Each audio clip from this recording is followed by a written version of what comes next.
अच्छा, अब पता लग जाएगा कि आखिर ये जाता कहाँ है। इसकी प्रिंसिपल मैडम का फोन आ रहा था कि ये डेली स्कूल नहीं आ रहा, लेकिन कहीं ना कहीं तो जा रहा है। मैं देखता हूँ आज ये जाता कहाँ है। हो सकता है इसकी सोबत बिगड़ गई हो।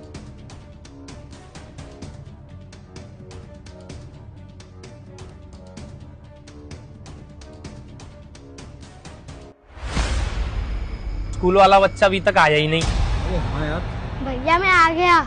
अबे कहाँ रह गया था भाई, इतनी देर में आया है तू यार। कितनी देर से वेट कर रहे हैं हम तेरा। मेरे पापा छोड़ने नहीं आते तो मैं जल्दी आ जाता। पापा ने आज मेरे को छोड़ना ही नहीं। अच्छा तेरे पापा थे। बेटा मुझे वो बता, मैंने तुझे बताया था ना पैसे लेके आइयो तू, और फिर मैं तुझे गेम खिलवा के लेके आऊंगा। लेके आया पैसे? हाँ आज तो मैं पैसे लाया हूँ पूरे 1 लाख रुपए। 1 लाख रुपए? हाँ। अबे ये क्या रस्सी सी बन रही है?